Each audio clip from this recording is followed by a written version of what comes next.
L'été, ça a toujours été ma saison préférée. Le soleil, la plage, le bronzage, les soirées sous les étoiles. Bref, j'ai toujours attendu cette période de l'année avec beaucoup d'impatience, mais cette année c'était un peu différent, non seulement à cause des événements récents, mais aussi parce que je suis rentrée de mon année d'échange tout début juin. Et ce retour, entre autres, a causé un truc dans ma vie que j'avais jamais vécu avant. Enfin si, j'avais déjà vécu des trucs compliqué dans ma vie, mais jamais en étant aussi mature et aussi consciente de ma situation. En gros, j'étais vraiment pas bien et je m'étais jamais retrouvée consciemment dans un tel état de détresse émotionnelle, et ce malgré le fait que j'étais de retour, je revoyais ma famille, mes amis et tout ça et j'étais super contente. En fait, je me sentais juste vide. En fait, ce qu'on appelle le choc culturel inversé m'est rentré dedans à pleine vitesse, et si seulement il y avait que ça. J'ai recommencé à faire des crises d'angoisse malheureusement, et avec pas mal de mes anciens amis, on s'est rendu compte qu'on avait évolué de différentes manières qui nous font nous éloigner, et j'ai dû accepter que c'est la faute de personne parce que les gens changent et grandissent. Et surtout, j'en peux plus.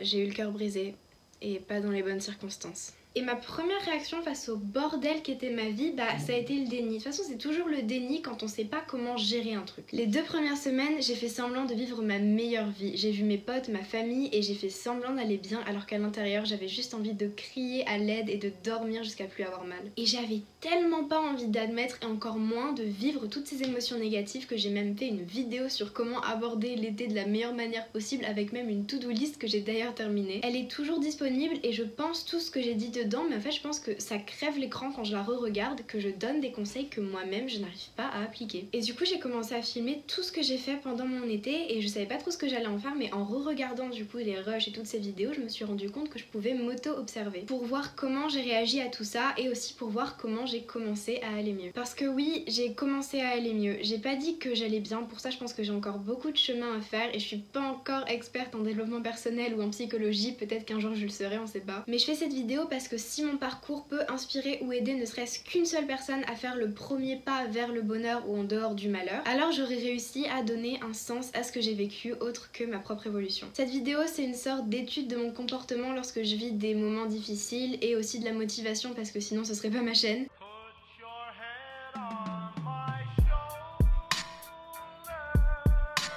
C'est parti donc, après ce que j'appelle le déni, faire semblant que tout va bien alors que clairement j'ai envie de pleurer toutes les larmes de mon corps, vient l'étape que j'appellerais le choc. Le moment où il se passe un truc, un déclencheur, ça peut être plein de choses qui te fait basculer du déni à la réalisation de la situation dans laquelle tu te trouves, et surtout de ce que tu vas devoir affronter, et là tu bugs. Encore une fois, tu te retrouves dans une telle détresse émotionnelle que ta réponse immédiate c'est de te mettre en mode robot pendant quelques jours, et quand t'en sors, tu pleures, t'as l'impression que ce sentiment horrible va jamais s'estomper et que tu seras plus jamais bien à nouveau, et c'est le moment qui fait le plus mal. J'accepte pas d'être comme ça, je suis pas quelqu'un de triste, je suis pas quelqu'un de négatif. J'ai vécu ça et j'ai pas du tout apprécié, comme vous vous en doutez. Mon moral en a pris un énorme coup, mais aussi ma fierté, parce qu'en fait le truc, quand t'essaies de transmettre de la motivation, du courage, de la positivité à tout le monde, en fait toi quand t'es pas bien, t'as honte. Et j'avais honte d'être comme ça, alors que je le sais, ça fait partie de la vie, et la honte c'est pas de tomber, c'est de ne rien faire pour se relever. Et s'il y a bien une chose pour laquelle je suis fière de moi dans tout ce bordel, en fait c'est que j'ai pas trop laissé tomber. Quand je dis pas trop laisser tomber, ça veut dire que j'ai ralenti sur certaines choses, genre l'écriture, parce que j'ai le syndrome de la page blanche et que c'est compliqué d'écrire une fin heureuse quand toi t'es pas sûr d'en avoir une. J'aurais pu bosser plus, mais ça aurait peut-être pas été sain. Et je suis quand même fière de moi parce que pendant tout cet été, j'ai pas ralenti le rythme des vidéos, au contraire j'ai commencé à en faire 2 au lieu d'1 par semaine. Je suis restée active au maximum, même si parfois je vous l'accorde c'était pas ouf. Et en dehors de ça, j'ai quand même bossé sur d'autres projets. Et j'ai pas non plus arrêté de sortir et d'essayer de m'amuser, même si je l'ai pas fait de la manière la plus saine au début, d'ailleurs on va en parler. Très bien. Après le choc, c'est la première tentative pour aller mieux, et je pense qu'elle peut être différente pour chacun. C'est la recherche d'une forme de bonheur instantané, et pour moi c'est passé par le seul truc avec le sucre auquel je suis addict, l'adrénaline. Et rechercher l'adrénaline pour l'adrénaline, et ça mène à faire des trucs complètement cons, genre ça. Actuellement nous sommes dans la forêt, il est minuit 9. Si vous voyez ces images, c'est que j'ai eu le temps de monter ce vlog et que vous êtes en train de regarder mon best-of de cet été. Si vous êtes en train de regarder ça, c'est qu'on est dans le bois. Et on fait... Putain, ça n'a aucun sens ce que je dis, bordel. Ok. Émilie, qu'est-ce que t'as fait? En fait, je vais m'expliquer. Du coup, ça part sur une coupe-balle, hein.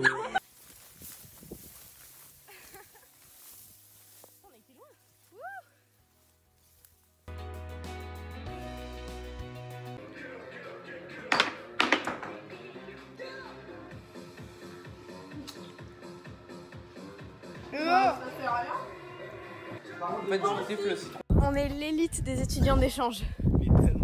deux meilleurs. En fait, Mais bien entendu.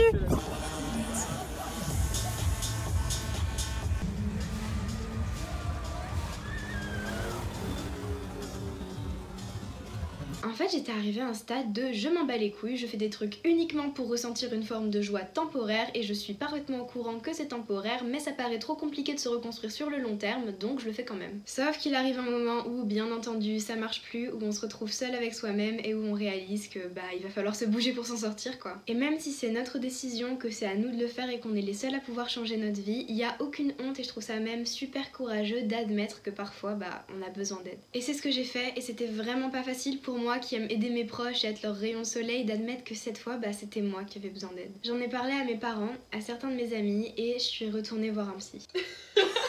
Ça faisait super longtemps que j'en avais pas vu et bizarrement au lieu de me confirmer que j'avais aucun contrôle sur ma vie et que c'était un mess, en fait la sensation de faire des actions concrètes pour aller mieux ça m'a fait vachement de bien. Je savais que c'était ma décision d'être là et celle de personne d'autre et du coup ça me donnait une sensation de récupérer un peu le contrôle. Et là commence l'étape qui marque la ligne entre le aller mal et le essayer d'aller mieux, la reconstruction saine. La recherche d'une forme de bonheur qui cette fois vous rendra heureux sur le long terme. Ça peut prendre plein de formes, renouer avec des gens qui sont vraiment bons pour soi, recommencer des activités que l'on aimait avant, en débuter d'autres, voir sa famille, voyager et surtout faire des choses qui te donnent l'impression de reprendre ta vie en main, des choses productives et concrètes pour avancer. Du coup pour l'instant elle est sous contrat avec son agence mais elle va me recontacter quand elle sera plus sous contrat et je vais gérer son Insta normalement, du coup on verra bien dans quelques mois.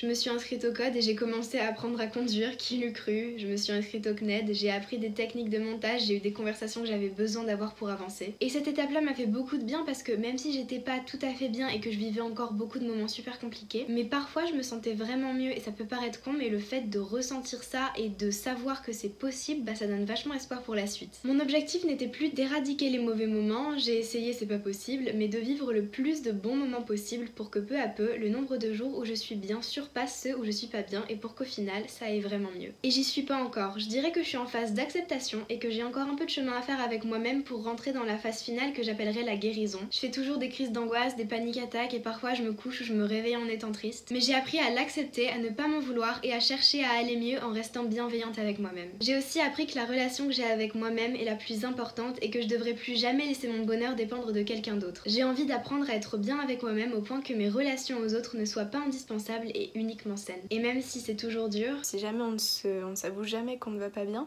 on réussira jamais à aller mieux parce que aller mieux c'est réussir à sortir d'une tristesse et on sort pas d'une tristesse si on n'admet pas qu'on est triste. que je me bats encore.